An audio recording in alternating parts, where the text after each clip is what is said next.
Hai semua, balik lagi sama calon sarjana. Pernah tahu ada sebuah pekerjaan terburuk dari neraka yang bernama Sonderkommando? Ini adalah sebuah kelompok rahasia yang ditugaskan untuk mengubah manusia normal menjadi iblis seutuhnya. Kalau penasaran dengan kisah lengkapnya, tonton dan saksikan sampai selesai ya guys. BTW buat kalian yang suka dengan video-video seperti ini, jangan lupa kasih likes, share, dan juga subscribe-nya ya teman-teman. Gimana kondisi kehidupan di Auschwitz? Guys, pernah dong kalian dengar tentang Auschwitz? Sebuah tempat yang tadinya kota kecil yang damai, tiba-tiba menjadi lokasi pembunuhan massal paling mengerikan dalam sejarah.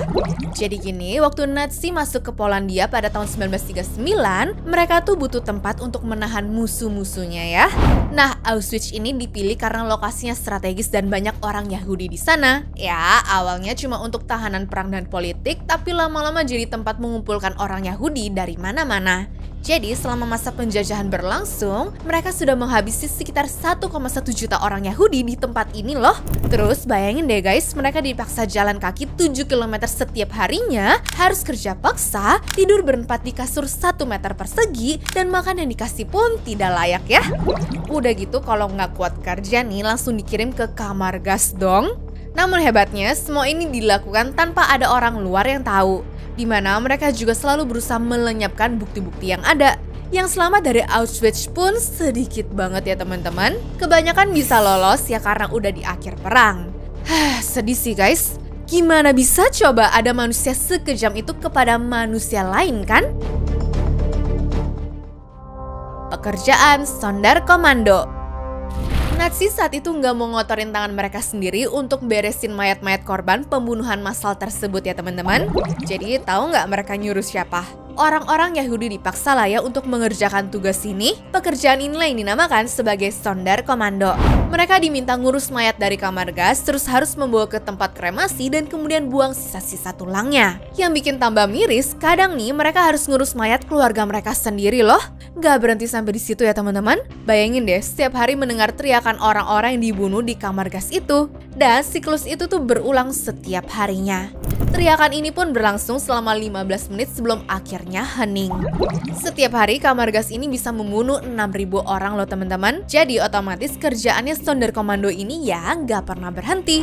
Mereka bahkan harus bantuin sesama Yahudi untuk disiapkan ke tempat pemusnahan atau menggiling tulang belulang korban yang tidak hancur setelah dikremasi. Ada satu kutipan dari anggota Sonderkommando yang bikin aku tuh sedih banget ya. Katanya tuh begini, mereka yang meninggal lebih dulu tanpa tahu apa-apa rasanya lebih beruntung ya dibandingkan kita. Mengerikannya, mereka tuh sampai harus anggap mayat-mayat itu sebagai cuma barang biar hidup mereka tuh tidak berubah menjadi gila. Soalnya kalau kerja mereka jelek, ya siap-siap aja ya jadi penghuni kamar gas berikutnya. Tapi ada bonusnya nih ya untuk Sonderkommando. Mereka kabarnya dapat tempat tidur yang lebih enak dan juga kebutuhan dasarnya tuh lebih baik. Namun ya gitu deh, itu semua cuma untuk jaga mereka tetap kuat untuk mengangkut mayat-mayat. Nasib Sonderkommando pun cuma ada dua teman-teman, kerja sampai mati atau nunggu perangnya selesai. Setiap 3 bulan sekali anggota lama akan diganti sama yang baru. Jadi mereka bakal disuruh masuk kamar gas dengan sukarela gitu ya teman-teman.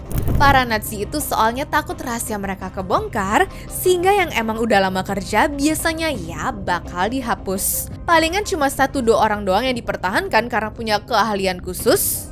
Jadi nggak heran ada kabar yang menyebutkan kalau keanggotaan ini ada 14 generasi sejak kamp konsentrasi Auschwitz didirikan. Cuma muncul kabar juga dari artikelnya War History Online kalau kelompok ini pada akhir perang punya tugas lain yaitu melakukan kamikaze atau sebuah taktik bunuh diri khas Jepang dengan menggunakan sebuah pesawat. Tapi ya gitu deh, dari 180 percobaan cuma 15 yang berhasil nabrak dan hanya dapat numbangin 8 pesawat musuh. Maklum soalnya mereka kan baru belajar terbang ya guys. Namun sebenarnya Sonderkommando ini nggak hanya tinggal diam kok. Mereka pernah bikin pemberontakan loh teman-teman. Pada Oktober tahun 1944 mereka tuh mencoba meledakkan kamar gas yang ada di sana. Sayangnya rencana mereka tuh ketahuan ya. Tahu hasilnya apa? 451 anggota Sonderkommando langsung dieksekusi di hari yang sama. Kayaknya tujuan awal gerakan ini cuma pengen kabur deh. Cuma sayangnya pemberontakannya malah berakhir menyedihkan ya teman-teman. Betapa mengerikannya neraka dunia yang harus dilaluin termasuk kesehariannya dalam menangani korban-korban tersebut. Mereka udah kayak dijadiin robot yang gak punya perasaan ya biar bisa bertahan hidup. Pilihannya ya cuma nunduk atau akan bernasib sama seperti tahanan lainnya. Definisi neraka di dunia sih ini, aku ngebayangin aja udah ngeri. Gak kebayang ya kalau neraka beneran tuh kayak gimana guys. Anyways, cukup sampai di sini ya guys video hari ini. Sampai jumpa di video selanjutnya. Dah.